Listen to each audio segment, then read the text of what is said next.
Chapter 1, The Heart of a Demon Never Has Regret Even in Death. Fong Yuan, quietly hand over the spring-autumn cicada and I'll give you a quick death. Old bastard Fong, stop attempting to resist anymore.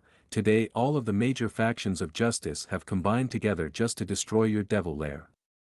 This place is already covered in inescapable nets, this time you will definitely be decapitated. Fong Yuan, you damn demon, just because you wanted to cultivate the spring-autumn cicada, you've gone and killed thousands of people. You've committed too many unforgivable, heinous sins.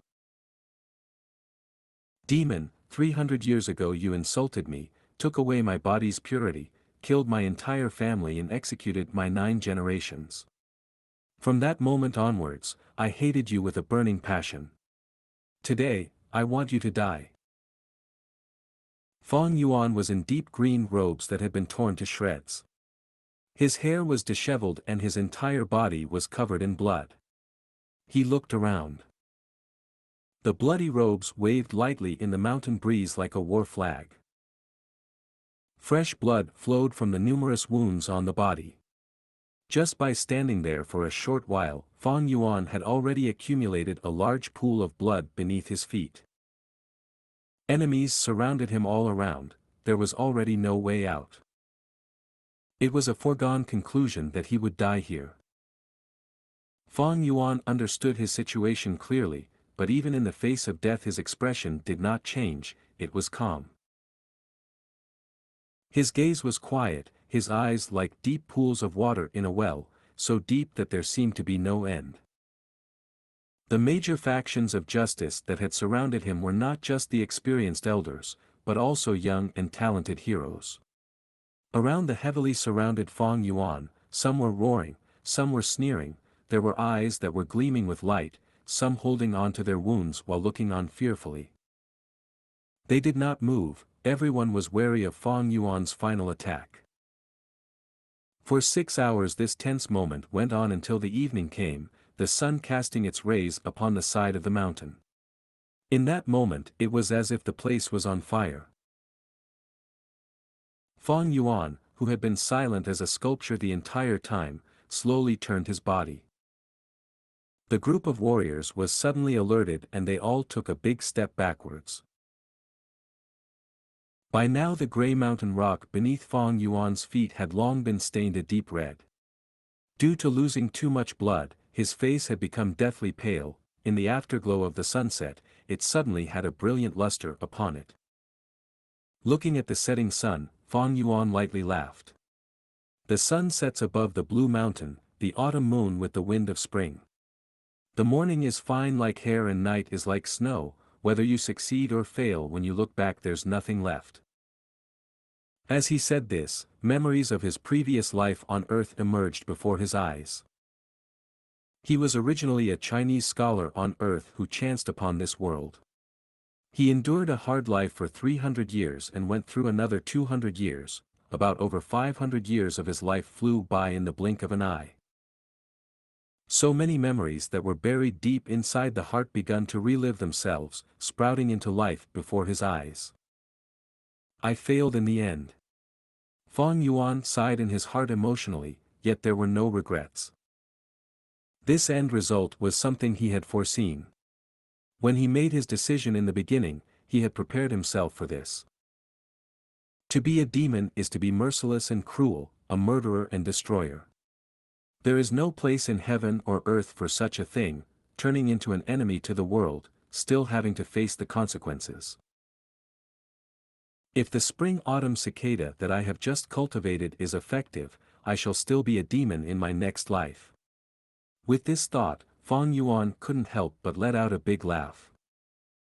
Wicked demon, what are you laughing about? Be careful everyone, the demon is going to attack before his final moments. Hurry up and surrender the spring-autumn cicada. The group of warlords surged forward, at this moment, with a loud bang, Fong Yuan was engulfed in a blinding surge of energy. The spring rain quietly rained down on Qing Mao Mountain. It was already late in the night, a slight breeze blowing with the light rain. Yet Qing Mao Mountain was not covered in darkness, from the side down to the foot of the mountain, dozens of tiny lights shone like a bright band. These lights shone from tall buildings, even though it could not be said to match up to 10,000 lights, yet it was still a few thousand in number. Situated on the mountain was Gu one village, giving the vast lonely mountain a rich touch of human civilization. In the middle of the Gu village was a magnificent pavilion. A grand ceremony was being held at this moment, and the lights were even brighter than ever, radiating with glory. Ancestors, please bless us. We pray that this ceremony will bring many young men of outstanding talent and intelligence, bringing their families new blood and hopes. The head of the Gu clan had a middle-aged appearance, his sideburns were graying and he was clothed in ceremonial white robes, kneeling on the brownish-yellow floor. His body was straight with his hands held together, eyes tightly shut as he prayed sincerely. He was facing a tall black case. There were 3 layers on the case, all housing memorial tablets of ancestors. On both sides of the tablets was copper incense, the smoke rising. Behind him were over 10 people kneeling in a similar fashion as him. They wore loose white ceremonial garments, and were all the clan's elders, important members, and those who had much authority. After finishing prayers, the Gu clan head bent his waist with his 2 hands pressing against the floor and kowtowed. As the forehead knocked against the brownish-yellow floor, light thuds could be heard. Behind him, the elders and important clan members solemnly and quietly followed suit. With this, the hall was filled with light thuds as the heads knocked against the floor. When the ceremony was over, the crowd of people slowly got up from the ground and silently walked out of the sacred temple. In the hallway, sighs of reliefs were heard from the crowd of elders and the atmosphere loosened up. The noise of discussion slowly rose. Time flies too quickly, in the blink of an eye, a year has gone by. The previous ceremony feels like it just happened yesterday, I can still recall it vividly. Tomorrow is the opening of the annual grand ceremony, I wonder what new clan blood will show up this year. Ah, I hope that some highly talented youths will appear. The Gu clan hasn't seen a genius emerge for 3 years now. Agreed. The Bai village, Xiong village, these few years all had some talented geniuses appear. Especially that Bai Ningbing from the Bai clan, his natural talent is quite terrifying. It was unclear who had brought up the name Bai Ningbing, but the faces of the elders started to show worry. The boy's qualifications were splendid, in just a short period of 2 years' worth of training, he had already reached the level of a level 3 Gu master.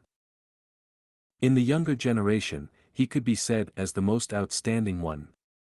It was to the point that even the older generation could feel pressured from the promising youth. In time, he would inevitably become the pillar of the Bai clan. At the very least he would also be an independently strong warrior. No one ever doubted this fact. But for this year's youths that will be participating in the ceremony, not all hope is lost. You're right, Feng Zhi's side has appeared a young genius. Able to start talking after 3 months, able to walk after 4. At 5 years of age he was able to recite poetry, seems exceptionally intelligent, especially talented.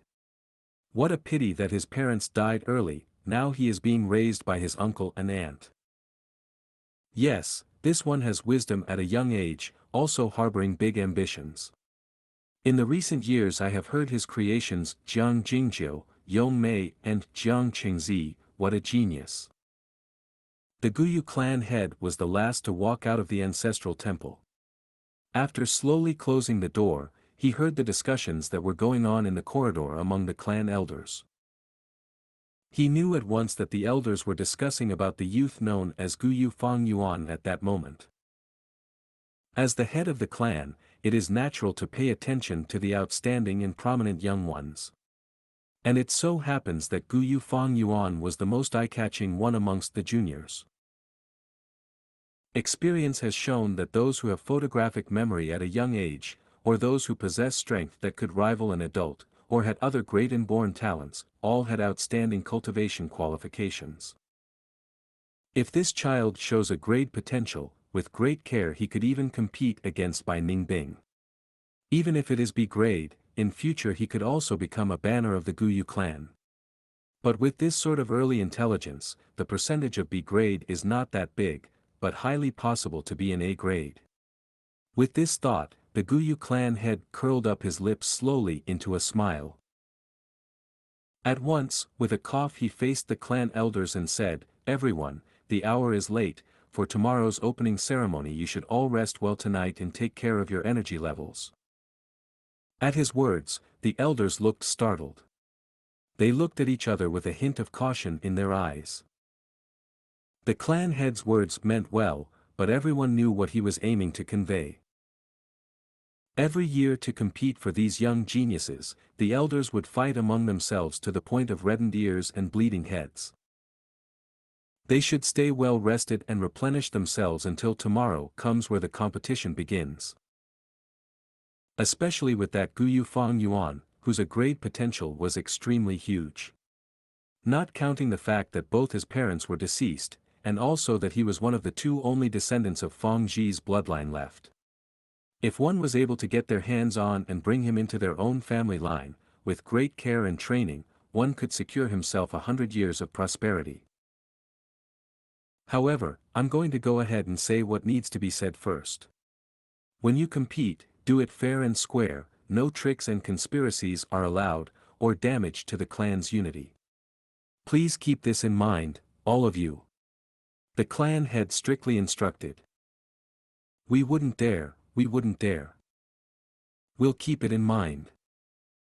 Then this is good night, please take care. The clan elders slowly dispersed with deep thoughts. Not long after that, the long corridor became quiet. The wind from the spring rain breezed through the window, and the clan head lightly walked towards the window. Immediately, he breathed in the fresh moist air of the mountain. How refreshing it felt. This was the third floor of the garret. The clan head looked out of the window. He could see half of the entire Guyu village. Even if it was late in the night, most of the homes in the village still had lights on, which was unusual. Tomorrow is the opening ceremony, and it affects everyone's best interests. A kind of excited yet tense atmosphere had enveloped the hearts of the people of the clan, and thus naturally many people could not sleep well. This is the hopes for the clan's future. With the many lights dancing in his eyes, the clan head sighed. At the very same moment, a pair of clear eyes quietly looked at the same lights sparkling in the night, full of complex feelings inside. Guyu village, this is 500 years ago. Looks like the spring-autumn cicada really worked. Fang Yuan quietly gazed, standing by the window, letting the rain from the wind hit his body. The use of the spring-autumn cicada is to reverse time. In the 10 big mystical Gu rankings, the spring-autumn cicada managed to be ranked 7, naturally it was no mere creature. In short, it is the ability to be reborn. With the use of the spring-autumn cicada I have been reborn, going back to the time of 500 years ago. Fang Yuan stretched out his hand, his sight fixated on his own young and soft, pale palms, then slowly clenched them, embracing the truth of this reality with all his might. The sound of the drizzling rain hitting softly against the window sill filling his ears, he slowly closed his eyes, opening them after a long while. He sighed, 500 years of experience, it really feels like a dream. But he knew it clearly, this was definitely not a dream.